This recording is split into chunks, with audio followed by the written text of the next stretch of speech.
Okay, guys, I'm playing Fortnite. See right there?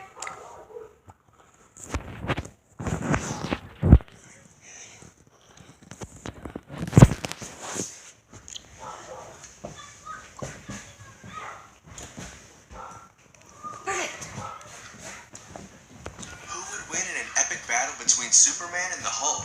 Who would win in a tense brawl between my dad and yours? There are some iconic battles that will sadly never happen in real life, but we can have fun theorizing about. And one of those has to be the king of the sharks versus the king of the giant underwater lizard things. It's Mosasaurus versus Megalodon. Who would win? Before we begin, make sure to hit the like button, subscribe to our channel, and click the notification bell for more amazing videos every day. With that being said, let's begin. Mosasaurus. One is the most notorious shark of them all. The other is the scenery-chewing underwater behemoth of the dinosaurs that was thrown into the public eye with its guest spot in Jurassic World.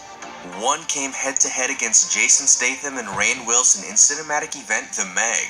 One dominated the oceans worldwide roughly 70 million years ago. It's the underwater fight of the century.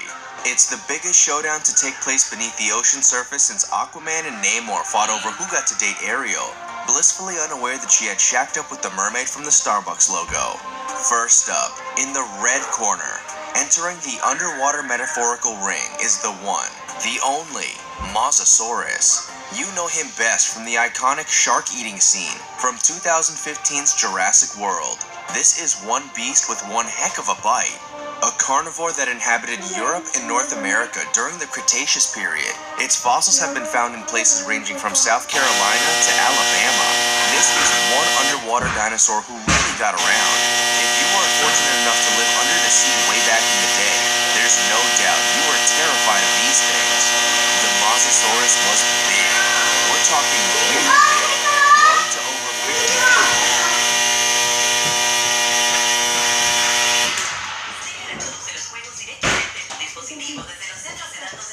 Disfruta de tus juegos favoritos en tu laptop, tu computadora y en algún... That's 14 feet longer than an average yellow school bus. And they weren't just long either. Oh no. The Mosasaurus is a heavyweight champion if we ever did see one, coming in at a whopping 28 tons. That's 3 times heavier than a Tyrannosaurus Rex, 5.5 times heavier than a hippopotamus, and 30 billion times as heavy as a grain of sugar. Simply put, they could pack a punch. Well, if they had fists, they could. But what they lacked in fists, they made up for with some of the most infamous flippers among all aquatic reptiles. Those things had a shamelessly jaw-breaking slap that could make the slapping sequence from Airplane look like child's play. However, their size is a little misleading. Most of the Mosasaurus's length was its tail. This is a good and a bad thing. With so much of its body being tail, the Mosasaurus lacked the muscle mass required to really take on Megalodon. As we'll soon find out, those things were kind of big. If it's a straight-up wrestle, the daddy of sharks may have it in the bag. But let us not forget tactics. Having that much tail does give the Mosasaurus one distinct advantage. It is significantly more agile. It could duck and weave around Megalodon's attacks. Sometimes a good defense is just as key as a good offense. Who cares that the enemy is more powerful when you're an expert at avoiding their swipes? And when it does manage to get a bite in, the Mosasaurus wouldn't exactly be shy about taking a bite at Megalodon. These carnivorous monstrosities were not exactly fussy when it came to dinner time. They would eat any poor creature that was unlucky enough to cross their path. Fish, they'd eat them. Plesiosaurus, they'd eat them. Even another Mosasaurus, they'd eat them. The Mosasaurus was not above dabbling in some light cannibalism purely for the sake of it, so you can be sure they would have no problem getting their teeth into a Megalodon. And with a bite force of 16,000, it would be one heck of a bite. Their jaws were armed with 40 to 50 conical teeth. The teeth were massive. The teeth were sharp. These teeth meant business. They'd slice through you like a hot knife in butter. With the bite being Mosasaurus's main method of attack, what damage could they actually do to a Megalodon? Well, much like modern-day snakes, this jaw was double-hinged. No time to mess around. The Mosasaurus could swallow a meal nearly whole. If the Mosasaurus sets its sights on you, at least you know it won't toy with you like a cat. If you're going down fast. Because of this behavior, unchewed prey has been identified in some fossil remains of mosasaurs. Imagine that being your final resting place, fully preserved within the guts of an aquatic dinosaur. Is that how this fight ends? With us finding an almost whole megalodon fossilized within the guts of a mosasaurus? Given the size of the megalodon, and more on that when he swims into the ring in a second, it seems an unlikely turn of events. But given how fast and how nimble it is, could the mosasaurus spring a surprise attack on the megalodon? Could it then use its unhinged jaw and super strong teeth to swallow up at least a sizable chunk of the megashark, if not the whole thing? If you take the time to freeze frame the footage from Jurassic World, you'll notice something interesting. Something that will no doubt give dentists a heart attack. Brace yourself. This makes vampires look like toddlers. There are 2 extra rows of teeth inside the Mosasaurus's maw. Did some Hollywood concept artist make that up in order to make this dino even more terrifying than it already was? Or was it perhaps a CGI mistake? Maybe it's creative license from the film's director and not something we should take seriously. No. The Mosasaurus actually had an extra set of teeth like that. To be bitten by one would be to get bitten twice over, all at once. But it had a weakness. Oh yes. The kryptonite to its Superman. The tax scandal to its Al Capone. The Mosasaurus was a slave to oxygen. Mosasaurus was a reptile. And like all other reptiles, it had to breathe air. So it would need to...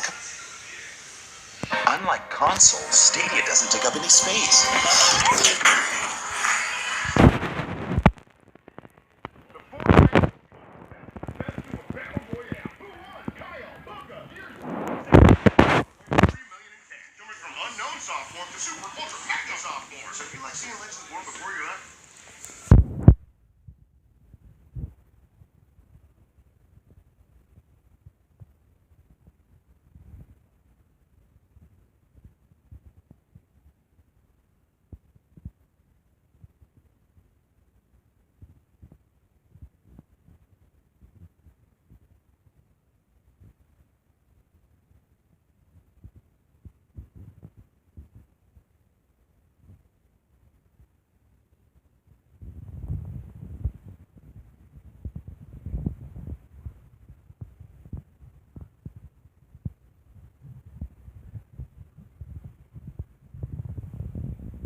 And I think, yep, there's a pickaxe here. So we're going to be exploring every single hole, seeing what's inside each one.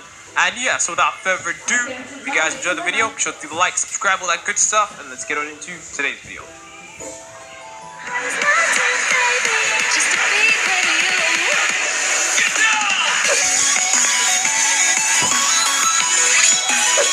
Don't forget to subscribe and keep notifications turned on to join the notifications. So you guys can see we are here in this lovely world.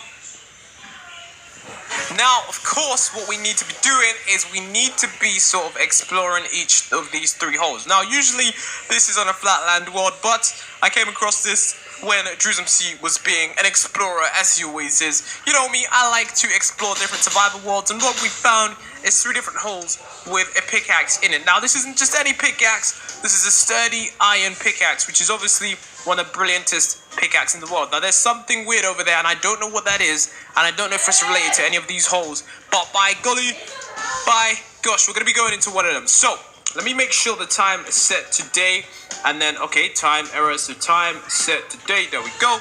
And I think we have, I don't know why, but guys, see, these animals right here, they are literally just been watching me the whole time, guys. I think they're spying on me, I don't know why, but... So we got a white hole, a red hole, and a black hole. And I think I'm gonna go into the white hole first, guys, because usually we do right to left. So what I want to do is I want to go from left to right, guys. So I'm gonna go from left to right in today's video. And that chicken over there, he's looking at me too, guys. This is seriously a weird video, guys. So many chickens are looking at me. Okay, so I'm gonna mine, and we're gonna go down here. Oh gosh. Okay, this looks like some sort of. It looks like some sort of secret base, guys. It looks like many of the secret bases that I've seen. I don't know, guys. It looks like a secret base sort of thing. Oh, yo, what the? Who is that? Yo, who is that? very confused. Who is... Yo, is that Forky? Yo, it says, why is Forky.exe so sad? I don't know, guys. I have no idea. It says, what could make him happy again? You know what? Guys, I don't know. I'm not gonna lie to you. I don't know. I'd be lying if I said I did know. And, yeah. I am just confused. I am so confused, guys. Legit.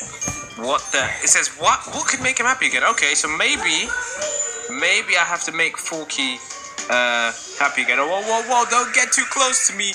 Don't get too close to me. I don't know.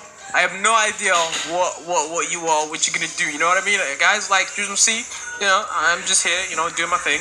And I see someone who's .exe, which is probably kind of scary. You know, he's got red eyes, which is not really a good sign. So, Forky, let me ask you a question, okay? A series of yes or no questions, and I'll determine if you're gonna be happy or not. Okay, so, wait, so are you sad? Okay, he nods his head, meaning yes. Okay, so do you know why you are sad, Forky? Okay, so he's left and right, which is probably no, I presume. And so I don't know what else questions you ask. Wait, is this your home? Is this your home? Okay, so this is his home. So I'm starting to put the pieces of the puzzle together, guys. So can I look through your chest, Forky? Okay, because if I look through his chest and I see some stuff, maybe I can help him out. You know what I mean? Maybe I can help him out, but maybe I can't. Maybe I can, but you know, we never know. So it says right here, Forky's stuff. So I don't know what exactly is going to be in the chest, but I think whatever's in this chest is probably going to likely to help us with solving the Forky case. Now, let me see, guys. This is the end of today's video. Bye.